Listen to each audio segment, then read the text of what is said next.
चलिए स्टूडेंट्स, हम आज की कक्षा शुरू करते हैं। आज हम पढ़ेंगे हजारी प्रसाद द्विवेदी जी द्वारा रचित ललित निबंध, जिसका शीर्षक है देवदारू। देवताओं के वृक्ष की संज्ञा इस वृक्ष को दी गई है। देवदारू वृक्ष के बारे में इन्होंने यह निबंध लिखा है, जिसके माध्यम से देवदारू वृक्ष को आधार बनाकर द्विवेदी जी ने भारतीय संस्कृति, धर्म, दर्शन, भाषा, छंद, काव्य, तुक, लय, सौंदर्य आदि के बारे में अपनी मान्यताओं को प्रस्तुत किया है। भारतीय संस्कृति के बारे में इन्होंने अपनी हर बात को देवदारू वृक्ष को माध्यम बनाकर इन्होंने इसमें प्रस्तुत किया है। तो आज हम देवदारू वृक्ष के बारे में पढ़ेंगे। लेखक हैं आचार्य हजारी प्रसाद द्विवेदी। आइए हम आज का यह निबंध शुरू करते हैं। पता नहीं किसने इस पेड़ का नाम देवदारू रख दिया था। नाम निश्चय ही पुराना है, कालिदास से भी पुराना, महाभारत से भी पुराना। सीधे ऊपर की ओर उठता है, इतना ऊपर की पास वाली चोटी के भी ऊपर उठ जाता है। एकदम द्युलोक को भेद करने की लालसा से, द्युलोक का अर्थ है जो स्वर्ग लोक है। नीचे शाखाएं मर्त्य लोक को अभय दान देने की मुद्रा में फैलती चली जाती है, मानो कह रही हो भय नहीं, मैं जो हूँ। प्रत्येक शाखा को झबरीली टहनियों, कंटीले पत्तों के ऐसे लहरदार छंदों का वितान तानती है कि छाया चेरी से अनुगमन करती है। जिस आचार्य ने परिपाटी विहित शिष्ट जना अनुमोदित सज्जा को छाया नाम दिया था, वह जरूर इस पेड़ की शोभा से प्रभावित हुआ था। अब देवदारू वृक्ष के बारे में बता रहे हैं द्विवेदी जी, और साथ में अपनी भारतीय संस्कृति का उससे किस तरह से जुड़ाव है, यह हम इस निबंध के माध्यम से जानेंगे। द्विवेदी जी कहते हैं कि देवदारू वृक्ष न जाने किसने इसका नाम देवदारू रखा है, यह नाम बहुत पुराना है। फिर वो बताते हैं कि कालिदास से भी पुराना, अर्थात जो उन्होंने रचना ली जिस समय कालिदास हुए थे उससे भी पुराना, महाभारत से भी पुराना। तो कहते हैं कि नाम पता नहीं किसने रखा, नाम बहुत पुराना है, अर्थात यह हमारी प्राचीन संस्कृति का प्रतीक है। फिर उसके बारे में बताते हैं कि वह सीधा जो है ऊपर की ओर उठता है, उसकी चोटियां जो है इतनी ऊपर उठती जाती हैं जैसे स्वर्ग लोक को भेद करने की लालसा कर रही हो। और नीचे मर्त्य लोक का अर्थ है मृत्यु लोक, जहां हम रहते हैं। इसको अभयदान मतलब भय रहित देने की मुद्रा में फैलती जाती हैं और सबसे मानो ये कहती हैं कि भय नहीं है, मैं जो हूँ। और फिर कहते हैं कि जो देवदारू वृक्ष की झबरीली टहनियां हैं, कंटीले पत्ते हैं, तो ऐसे छंदों का वितान करती है, ऐसे तंबुओं का विधान करती है। वितान शब्द का अर्थ है तंबू, ऐसे करती हैं। छाया चेरी से अनुगमन करती है, चेरी का अर्थ है दासी की तरह से। और क्या कहते हैं कि जिस आचार्य ने परिपाटी विहित का अर्थ है परंपराओं के अनुसार शिष्ट जना अनुबोधित, इसमें यह शब्द नी गलत लिखा हुआ, श आएगा। इसका अर्थ होता है शिष्ट का अर्थ होता है जो सभ्य लोग होते हैं, जन का अर्थ है मनुष्य, अनुमोदित का अर्थ है मान्यता प्राप्त। जिस परिपाटी को शिष्ट लोगों ने मान्यता प्रदान की थी, सज्जा को छाया नाम दिया था, वह जरूर इस पेड़ की शोभा से प्रभावित हुआ था। वो कहना क्या चाहते हैं कि जिस मतलब सज्जा, साज सज्जा को कहते भी सुंदरता इतनी होनी चाहिए, जिन्होंने उसे छाया नाम दिया वह जरूर इस पेड़ की शाखाओं से प्रभावित हुआ होगा। ऐसे इस पेड़ की महिमा है, जरूर इस पेड़ की शोभा से। किसी सुलझे हुए कवि के चित्त का मूर्तिमान छंद है, धरती के आकर्षण को अभिभूत करके लहरदार वितानों की श्रृंखला को सावधानी से संभालता हुआ विपुल व्योम की ओर एकाग्रीभूत मनोहर छंद। अब वो उसकी सुंदरता, शोभा के बारे में वर्णन कर रहे हैं कि देवदारू का वृक्ष कैसा है, किस तरह से दिखना है। देखिए कितने आराम से अच्छे से कहा है कि ऐसे लगता है कि किसी सुलझे हुए कवि के चित्त अर्थात मन का मूर्तिमान छंद है। मतलब किसी बहुत सुलझे हुए बहुत अच्छे कवि ने बिल्कुल आप कह सकते हैं प्रसन्न चित्त होकर, आप जिसे प्रेजेंट माइंड कहते हैं, उसमें से होकर के एक मूर्तिमान, एक स्वरूप सा गढ़ दिया हो, ऐसा छंद बनाया है। ऐसा यह वृक्ष लगता है, जैसे धरती के आकर्षण को अभिभूत करके, सारी धरती के सुंदरता को एक साथ इकट्ठा करके, लहरदार वितान का अर्थ है बहुत सुंदर से तंबू, और उन तंबुओं की श्रृंखला को सावधानी से संभालता हुआ। ऐसे लगता है उसकी टहनियां कि जैसे उसने बहुत सारे तंबुओं की एक लड़ी, एक श्रृंखला बना दी है। और विपुल व्योम का, विपुल का अर्थ बहुत व्यापक बड़ा, व्योम का अर्थ है आकाश की ओर एकाग्रीभूत का अर्थ है एकाग्रचित होने वाला मनोहर सुंदर छंद है। लेखक के कहने का अर्थ है, ऐसा लगता है कि उस एक वृक्ष को देखने से सारे समस्त संसार की शोभा को, सुंदरता को हमने देख लिया है। कैसी शान है इसकी, गुरुत्वाकर्षण के जड़ वेग को अभिभूत करने की कैसी स्पर्धा है, प्राण के आवेग की कैसी उल्लासकार अभिव्यक्ति है। देवताओं का दुलारा पेड़ नहीं तो क्या है, क्या यूं ही समाधि लगाने के लिए महादेव ने देव दारू द्रुम वेदिका को ही पसंद किया था। कुछ बात होनी चाहिए। वो कहते हैं कि कितना सुंदर है, ऐसे लगता है जैसे चारों तरफ उल्लास की अभिव्यक्ति की जा रही हो। यह देवताओं का दुलारा वृक्ष यूं ही नहीं है, इसमें कुछ ना कुछ खास बात है। प्राणों के अंदर, प्राण के आवेग के अंदर उल्लास भरने वाला यह वृक्ष है कि महादेव ने अपनी समाधि लगाने के लिए देव दारू द्रुम, उसकी अर्थात टहनी के नीचे ही वेदिका को बनाना पसंद किया था। जहां उन्होंने समाधि लगाई थी, उन्होंने देवदारू वृक्ष का ही जो कह सकते हैं जगह को चुना था जहां देवदारू वृक्ष होता है। कुछ बात तो होनी ही चाहिए, अर्थात इसमें कुछ तो खास है। कोई नहीं बता सकता कि महादेव समाधि लगाकर क्या पाना चाहते थे, उन्हें कमी किस बात की थी। कालिदास ने बताया है कि उन्होंने इस प्रयोजनतीत निष्प्रयोजन तो कैसे कहें। निष्प्रयोजन का अर्थ है कि जहां आपके मन में कोई प्रयोजन का मतलब कोई कारण नहीं होता, तो कहते हैं निष्प्रयोजन तो नहीं कह सकते। महादेव अगर कुछ कर रहे हैं तो उसका कोई ना कोई प्रयोजन तो होता है, लेकिन महादेव को कमी किस चीज की थी, वो किसी इच्छा के लिए भी ऐसा नहीं कर सकते। तो लेखक ने उसके लिए कौन सा शब्द चुन दिया है, प्रयोजनातीत, कि भी कहा नहीं जा सकता कि क्या प्रयोजन है। समाधि के लिए देवदारू के नीचे वेदिका बनाई थी, शायद इसलिए कि देवदारू भी अर्थातीत छंद है, कि देवदारू वृक्ष जो है उसका कोई मतलब अर्थ की कोई सीमा नहीं है। अर्थातीत का अर्थ भी एक शब्द है, कोई चीज है उसके 5, 10, 100 अर्थ हो सकते हैं, लेकिन ये कहते हैं कि अर्थातीत का अर्थ उसके असीम अर्थ है। प्राणों का उल्लास नर्तन, जड़ शक्ति के द्वारा आकर्षण को पराभूत करके विपुल व्योम मंडल में विहार करने वाला अर्थातीत आनंद, शब्दों में उसे बांधा नहीं जा सकता, ऐसा आनंद देवदारू वृक्ष है। और इसके माध्यम से वो क्या कहना चाहते हैं कि देवदारू वृक्ष एक ऐसा वृक्ष है जो हमारे जीवन के जो आनंद है उसको, उसके अर्थ को हम ये नहीं कह सकते कि इतने अर्थ निकल सकते हैं, इतना इसमें हमें आनंद मिल सकता है। द्विवेदी जी कहना चाहते हैं कि देवदारू की महिमा को हम व्यक्त नहीं कर पा रहे, बस थोड़ा सा शब्दों के माध्यम से समझाने का प्रयास कर रहे हैं। कहते हैं शिव ने जब उल्लासतिरेक, इसका अर्थ है उल्लास के अधिकता में, अतिरेक का अर्थ है जब बहुत ज्यादा प्रसन्नता होती है, उद्दाम नर्तन किया था, तो उनके शिष्य तंडु मुनि ने उसे याद कर लिया था कि जब शिव बहुत प्रसन्न थे, उल्लास का अतिरेक उनके अंदर उमड़ा था, तो उन्होंने जब तांडव नृत्य किया था, उन्होंने जब तांडव नृत्य किया था, तब उनके शिष्य तंडु मुनि ने देवदारू वृक्ष को, उसे कहा था देवदारू वृक्ष को याद कर लिया था। उन्होंने जिस नृत्य का प्रवर्तन किया उसे तांडव कहा जाता है। शिव कौन सा नृत्य करते हैं, तांडव। तांडव अर्थात तंडु मुनि द्वारा प्रवर्तित रस भाव विसर्जित नृत्य, कि तंडु मुनि जो उनके शिष्य थे, उन्होंने जिसको प्रवर्तन किया, जिसको शुरुआत की, उस ऐसे वृक्ष नृत्य को क्या कहा जाता है, भाव विवर्जित, कि भावों का विसर्जन करने वाला नृत्य। रस भी है, भाव भी है, परंतु तांडव ऐसा नाच है जिसमें रस भी नहीं, भाव भी नहीं, नाचने वाले का कोई उद्देश्य भी नहीं, मतलब नहीं, अर्थ नहीं, केवल जड़ता के द्वारा आकर्षण को छिन्न करके एकमात्र चैतन्य की अनुभूति का उल्लास। कहते कि तांडव जो एक ऐसा नृत्य है, इसकी कोई, इसके बारे में कुछ कहा नहीं जा सकता। लेखक के कहने का अर्थ क्या है कि जब तंडु मुनि ने द्वारा जो प्रवर्तित रस भाव विवर्जित नृत्य, रस भी है, भाव भी है, परंतु तांडव ऐसा नाच है जिसमें रस भी नहीं, भाव भी नहीं, नाचने वाले का कोई उद्देश्य नहीं होता, कोई उसके अंदर मतलब नहीं, कोई अर्थ नहीं होता, केवल जड़ता के द्वारा आकर्षण को छिन्न करके, जो मनुष्य का शरीर है जो जड़ता के अंदर है, इसको आकर्षण को छिन्न करके एकमात्र चैतन्य की अनुभूति का उल्लास।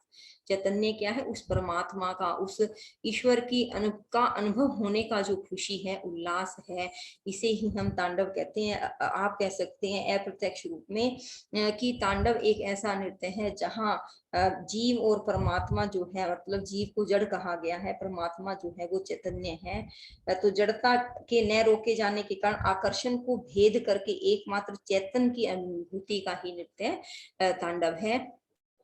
यह एकमात्र लक्ष्य ही उसमें छंद भरता है, इसी से उसमें ताल पर नियंत्रण बना रहता है। कहते हैं कि यह एक ऐसा नृत्य है जिससे योग की सिद्धि होती है। मनुष्य जो है ईश्वर की अनुभूति करता है, तांडव की महिमा में ही प्रसन्नता है, समाधि भी एकाग्रता चाहती है। लेखक कहना चाहता है छंद भरता है, ताल पर नियंत्रण, एकाग्री भाव छंद की आत्मा है। अगर यह न होता तो शिव का तांडव बेमेल, धमा चौकड़ी और प्लष्टम पष्टम उछल कूद के सिवा और कुछ नहीं होता। तांडव की महिमा आनंदोमुखी एकाग्रता में है, समाधि की एकाग्रता चाहती है। कहते कि जिस तरह से मनुष्य समाधि करता है इसी तरह से तांडव किया जाता है। लेखक के कहने का अर्थ है कि तांडव एक ऐसा नृत्य है जहां मनुष्य ईश्वर से जुड़ता है, उस चैतन्य की अनुभूति करता है। लेखक देवदारू वृक्ष और शिव तांडव के नृत्य का संबंध जोड़ते हुए कहता है कि शिव तांडव की महिमा उसकी एकाग्रता में है। एकाग्रता का अर्थ क्या है कि इसमें लय, ताल, छंद समान रहते हैं। लेखक कहता है कि यदि इसके अंदर ताल पर एकाग्री भाव न होता तो जो शिव का तांडव है वह भी बेमेल, धमा चौकड़ी, यूं उछल कूद के सिवा और कुछ नहीं होता। पर जो तांडव है उसकी महिमा आनंदमुखी एकाग्रता में है, कि आनंद की ओर उन्मुख होकर एकाग्रता है। समाधि में भी एकाग्रता होती है, ध्यान धारणा और समाधि की एकाग्रता से ही योग सिद्ध किया जाता है। कहने का अर्थ है कि जब हम एक सुर, लय, ताल के साथ एकाग्रचित होकर एक चाहे हम नृत्य करते हैं, समाधि लगाते हैं, तो ही हमारा योग सिद्ध होता है। समाधि, ध्यान धारणा और समाधि की एकाग्रता से ही योग सिद्ध होता है। बाह्य प्रकृति के द्वारा आकर्षण को छिन्न करने का उल्लास तांडव है। बाह्य प्रकृति के द्वारा आकर्षण को छिन्न करने का उल्लास, कि जो हमारा शरीर है यह बाह्य प्रकृति है, इसके द्वारा जब ईश्वर का आकर्षण है उसको की तरफ हम बाह्य प्रकृति को छिन्न भिन्न करके ईश्वर से जुड़ने का जब प्रयास करते हैं उसे हम उल्लास तांडव कहते हैं। अंत प्रकृति के असंयत भटकाव को नियंत्रण करने की उल्लास का नाम ही समाधि है। देवदारू वृक्ष पहले प्रकार के उल्लास को सूचित करता है। शिव का निर्वात, निष्कंप प्रदीप रूप दूसरे प्रकार के, दोनों के में एक ही छंद है। शिव को समझ बूझ कर ही देवदारू ध्रुव की वेदिका को पसंद किया होगा। देवदारू के नीचे समाधिस्थ महादेव तुक मिल रहा है। शानदार तुक। कौन कहता है कि कालिदास ने तुक मिलाने की परवाह नहीं की? मेरा मन कहता है कि कालिदास भी तुकाराम थे, तुक मिलाने के मौजी वाग विलासी, मगर ये तुक थोड़े भोड़े किस्म के नहीं थे, यह तो निश्चित है। झगरे, रगरे, बगरे, डगरे, ये भी कोई तुक है, मगर सारी दुनिया इसी तुक को तुक कहती आ रही है। कुछ न कुछ तो होगा, सारी दुनिया पागल नहीं हो सकती। लेकिन यह भी सही है कि बात बात में तुक मिला करता है। अगर ऐसा ना होता तो बेतुकी हाँकने वालों को बुरा न माना जाता। जो लोग तुक की बात करते हैं वे शब्द की ध्वनियों का तुक तो नहीं मिलाते, फिर तुक है क्या? अब इसमें एक शब्द बार बार आ रहा है, इसे आप पहले ध्यान से समझेंगे बेटा। तुक का अर्थ क्या होता है? तुक शब्द का अर्थ है मिलन, जिसे आप राइम शब्द भी कहते हैं। ठीक है, जैसे आप हिंदी में आना, जाना, खाना, आना, आना साउंड आ रही है ना, इसको हम तुक कहते हैं। जैसे अगर कोई राइम होती है, कोई कविता होती है, तो उसका जो मान लो 10 पंक्तियां हैं, तो लाश शब्द के अंदर बोलने की जो ध्वनि है वह समान आती है, उसको हम तुक कहते हैं। तो यहाँ तुक शब्द को जोड़ने का लेखक क्या बताना चाह रहा है कि इसमें एक शब्द आया है, यह देखिए, झगरे भगरे, ये जो है ना, कहते कि एक ही साउंड आ रही, यह कोई तुक नहीं है। लेकिन ज्यादातर लोग तुक इसी को कहते हैं, तुकबंदी इसी को कहते हैं कि साउंड एक जैसी आ रही है। जबकि लेखक यहाँ क्या कह रहा है कि जो देवदारू वृक्ष है और शिव की समाधि और उसका जो तांडव नृत्य है, कुदरती तौर से, प्रकृति के तौर पे इसके अंदर एक तुक मिला हुआ है। लेखक कहना चाहता है कि कुछ लोग कहते हैं कि कालिदास जो है वो तुक नहीं लगाते थे, लेकिन ऐसा नहीं है, उन्होंने तुक मिलाने की परवाह नहीं की। मेरा मन कहता है वो भी तुकाराम थे, तुक मिलाने के मौजी वाग विलासी थे, मगर तुक भोड़े किस्म के नहीं थे। भोड़े किस्म किसको कह रहे हैं लेखक? जो झगड़े रगड़े, जिसमें हम सिर्फ ध्वनि के तुक को मान लेते। तुक का अर्थ है कि जब उनके, आप कह सकते हैं, स्वभाव में, प्रकृति में, हर चीज में एक सामंजस्य हो, उसे तुक कहते हैं। तो लेखक कहते हैं कि जो शिव की, आप कह सकते हैं शिव की जो तांडव है, उसकी जो समाधि है, और जो देवदारू वृक्ष है उसका स्वभाव है, यह दोनों ही आपस में एक दूसरे के साथ मिले हुए हैं। शिव का दोनों में एक ही छंद है, छंद का अर्थ है कि दोनों में एक प्रकार की तुक बनती है। तांडव प्रकृति के बाह्य रूप के न रोके जा सकने वाले आकर्षण को, प्रकृति को नियंत्रण करने के उल्लास का नाम ही समाधि है। लेखक के कहने का अर्थ सिर्फ इतना सा है कि जो देवदारू वृक्ष है वह, और उसके अंदर जो सामंजस्य है, तुक है, वह शिव की तांडव और समाधि में भी है। तुक वह है जो देवदारू की गगनचुंबी शिखा और समाधि महादेव की निवात निष्कंप प्रदीप की ऊर्ध्वगामिनी ज्योति में है। अब लेखक क्या कहना चाहते हैं? निवात शब्द का अर्थ क्या है? निष्कंप का अर्थ है जहां किसी तरह की कोई हलचल नहीं होती। समाधि, निवात समाधि का अर्थ है कि वो बिल्कुल हलचल किए बिना किसी तरह की मूवमेंट, मतलब एकाग्रचित्त होकर के वो समाधि लगा रहे हैं। लेखक के कहने का अर्थ है कि प्रदीप की ऊर्ध्वगामिनी ज्योति में है। प्रदीप अर्थात जो ज्योति जल रही है, ऊर्ध्वगामिनी का अर्थ ऊपर की ओर चलने वाली वह ज्योति। तुक वह है देवदारू की गगनचुंबी शिखा। देवदारू वृक्ष जो है उसकी गगनचुंबी शिखा का अर्थ है आकाश को छूने वाली शिखाएं जो ऊपर की ओर जा रही हैं।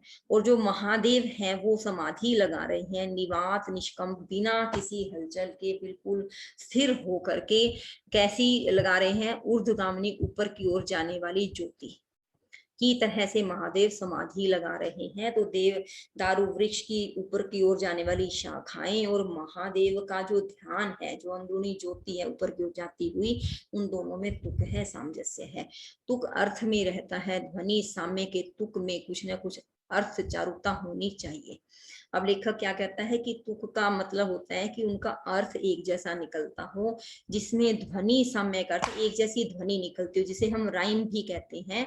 उसके तुक में कुछ ना कुछ अर्थ चारुता, अर्थ की चतुराई भी होनी चाहिए, अर्थ भी निकलना चाहिए। ध्वनि साम्य साधन है, तुक अर्थ का धर्म होना चाहिए, मगर इतना खतरे से खाली नहीं है। किसी नए आलोचक ने अर्थ को लय की वकालत की है। मैं अच्छी तरह जानता हूं कि सारी पंडित मंडली उस गरीब पर बरस पड़ी है। अगर तुक अर्थ में मिल सकता है तो लय क्यों नहीं मिल सकता? मेरे अंतर्यामी कहते हैं कि तुक तो अर्थ में नहीं रहता है, लय नहीं रहता। बहुत से लोग अंतर की आवाज को आंख मूंद कर मान लेते हैं, मैं नहीं मान पाता। आंखें खोलने पर यदि अंतर की आवाज ठीक जचे तो मान लेना चाहिए, क्योंकि उस अवस्था में भीतर और बाहर का तुक मिल जाता है। शिव जी ने अंतर और बाहर का तुक मिलाने के लिए ही तो देवदारू को चुना था। अब पूरी पंक्तियों का भाव समझेंगे। देखिए बेटा, इसमें एक तुक शब्द का अर्थ है मिलना, एक चीज का दूसरे से मिलना। जैसे आप इसको समझने के लिए इनिशियल स्टेज पे क्या मान सकते हैं? तुक का अर्थ है राइम शब्द, अर्थात दोनों में एक जैसी ध्वनि आती है, ध्वनि साम्य होता है। लेकिन लेखक क्या कह रहा है कि तुक का अर्थ जो है, मतलब अगर हम किसी दो चीजों में मिलाना चाह रहे हैं, बीच में तुक है, तो उसमें उसके अर्थ में सामंजस्य होनी चाहिए। इसका उदाहरण उन्होंने देवदारू वृक्ष की ऊपर की ओर जाने वाली शाखाएं और महादेव शिव की समाधि के दौरान उनकी जो आप कह सकते हैं निष्कंप समाधि है, और वह ऊपर की ओर जाने वाली ज्योति में जो तुक है। लेकिन लेखक कहते हैं कि संसार में सबसे लोग हैं, कुछ लोग ज्ञानी पंडित हैं, मंडली हैं, तो जो लोग सिर्फ राइम को ही तुक मानते हैं, उसके अर्थ की तरफ ध्यान नहीं देते, तो उन्हें जो है यह मेरी बात समझ में नहीं आएगी। और फिर उन्होंने यह भी कहा कि कई बार हम अपने अंतर में की आवाज को आंखें मूंद कर मान लेते हैं, ठीक है ना, पर मैं नहीं। आंखें खोलने पर यदि अंतर की आवाज मिले, किस चीज से मिले? आपके बाहर के तुक से मिले, तो ही उसे मानना चाहिए। इसीलिए तो महादेव शिव ने अपनी अंतरात्मा को ऊपर, आप कह सकते हैं ऊर्ध्वगामी ज्योति की ओर जब उन्होंने पहुंचाया था, तो देवदारू वृक्ष को चुना था। अंतर्यामी भी बहियामी के साथ ताल मिलाते रहे, यही उचित है। महादेव ने आंखें मुंद कर ली थी, देवदारू ने खोल रखी थी। महादेव ने भी जब आंख खोल दी तो तुक बिगड़ गया, छंदोभंग हो गया। त्रैलोक्य को मद विहल करने वाला देवता भस्म हो गया, उनका फूलों की तूनीर जल गया, रत्न जड़ित धनुष टूट गया, सब गड़बड़ हो गया। सोचता हूँ उस समय देवदारू की क्या हालत हुई होगी। अब वो किसी घटना के बारे में जिक्र कर रहे हैं। लेखक ये कहना चाह रहे हैं कि जब महादेव जब ध्यान लगा रहे थे, ध्यान में थे, तो देवदारू वृक्ष ऐसा था, देवदारू वृक्ष क्या कर रहा था कि उसने आंखें खोल रखी थी और शिव ने जो है आंखें मूंद रखी थी, अर्थात ध्यान लगा दे समाधि में। तो उनमें दोनों में तुक तालमेल बना हुआ था। लेकिन जैसे ही क्या माना जाता है कि शिव की समाधि टूटी थी, उन्होंने तांडव नृत्य करा और यह वृक्ष निर्विकार मौन खड़ा रहा। कौन जाने इस कहानी को सुनकर किसी ने देवदारू देवता का काठ नाम दे दिया हो, क्योंकि शिव ने तांडव नृत्य के समय यह काठ बना हुआ मौन सब कुछ देखता रहा था। कि दोनों के बीच में वह फिर उसकी हालत ऐसी थी कि उसकी भी आंखें खुली थी और शिव जी की भी आंखें खुली थी, दोनों समाधि में थे। और जब उनकी समाधि टूट गई थी तो कहते हैं कि शिव का जब ध्यान, तांडव नृत्य शिव कब करते हैं, जब प्रलय आ जाती है तो फूलों की तूनीर जल गया, रतंजलि धनुष टूट गया, सब गड़बड़ हो गया।